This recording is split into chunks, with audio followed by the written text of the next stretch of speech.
ছোট মানুষ ঘুমাইতেছি, বুঝো না কিছু। আসো। থাক। না আমি ঘুমাই নাই, আমি জায়গা আছি। আপা দুলা ভাই আমি সব শুনতেছি, সব দেখতেছি, দূরে দূরে থাকেন।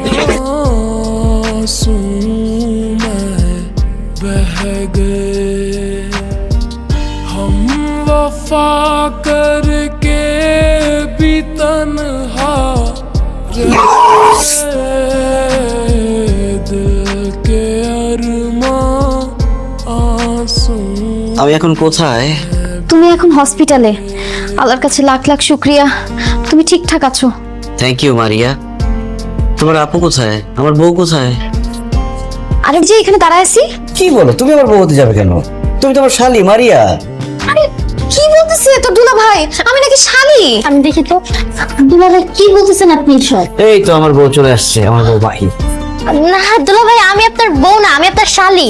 খবরদার, একদম ফাজলামো করবে না। তুমি আমার শালি হবা কেন? তুমি আমার বউ মাহি, আর তোমার পাশে যে দাঁড়িয়ে আছে সে শালি। সরি বলো মারিয়া। হায় আল্লাহ, আমাকে আবার মারিয়া বলতেছে। Doctor doctor. কি ব্যাপার, আপনারা পেশেন্টের সামনে এভাবে চিৎকার করছেন কেন? আরে আমার জামাই তো সব উল্টাপাল্টা বলতেছে। আমাকে বলতেছে আমি বউ, আমাকে বলতেছে আমি নাকি শালি। আমি শালি আর আমাকে বলতেছে বউ। আমি শ্বশুর, আমাকে বলতেছে বাড়ির দারোয়ান। আমি শাশুড়ি, আমাকে মনে করছে বাড়ির কাজের বুয়া। আর এই যে আমাদের বাসায় কাজের বুয়ার দারোয়ান, এদেরকে বলতেছে শ্বশুর শাশুড়ি। ডক্টর সাহেব কেন সে এগুলো বলতেছে? আমি যা সন্দেহ করেছিলাম তাই হয়েছে। কি সন্দেহ করছেন আপনি? অ্যাক্সিডেন্ট করে ওনার মাথায় আঘাত পেয়ে স্মৃতিশক্তি অর্ধেক চলে গেছে। সেজন্য উনি আপনাদেরকে চিনতে পারলেও পুরোপুরি চিনতে পারছেন না। কারণ উনি বউকে ভাবছে শালি, আর শালিকে ভাবছে বউ। শ্বশুর শাশুড়িকে মনে করছে দারোয়ান আর কাজের লোক, আর কাজের লোক আর দারোয়ানকে মনে করছে শ্বশুর শাশুড়ি। হায় আল্লাহ, ডাক্তার সাহেব আপনি এগুলো কি বলতেছেন? আলমগীর, আমার 1 কোটি টাকা কই? তুমি যে ব্যাংক থেকে টাকা তুলছো সে মেসেজ তো আমার কাছে চলে আসছে। টাকা?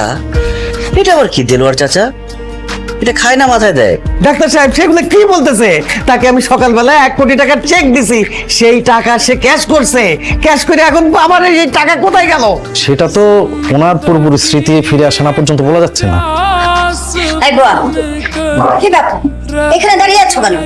নাস্তা নিয়ে আসো, বানায় যাও। আই কি বললি তুই? কাকি বাবা বললি? থাপড়ে তোর দাঁত ফালাই দিবে একদম। কি কইলি? তুই আমারে থাপ্পড় মারবি? তোরে কিন্তু আমি মাথা তুলে আসার মারবি। তুই মোটা বলে আমাকে মাথায় তুলে আছাড় দিবি, তাই বলে আমি কি তোকে ছেড়ে দিব? হ্যাঁ, মাইনকা চিপায় পরে বুয়া হয়েছি বলে আমি নাস্তা বানাতে পারবো না? আমি জীবনেও নাস্তা বানাই নাই, নাস্তা বানাতে আমি পারবো না। কি বললেন? আপনি নাস্তা বানাতে পারবেন না? আম্মা, সে যদি নাস্তা বানাতে না পারে তাহলে কি লাভ কি? ঘাট টাকা দিয়ে বের করে দেন এরকম বুয়া। একদম ঠিক কথা বলছো ভাই। এই তুই যেহেতু নাস্তা বানাতে পারবি না, তাহলে তুই এই বাসা রেখে কি লাভ? বাইরে আমার বাসা থেকে তোমার ভাইয়ের কিন্তু স্মৃতিশক্তি নাই, সে তোমাকে বুয়া ভেবে বের করে দিলে তোমার কিন্তু রাস্তায় রাস্তায় থাকতে হবে। এই মাহি, তুমি আমার কানে কানে কি বলো?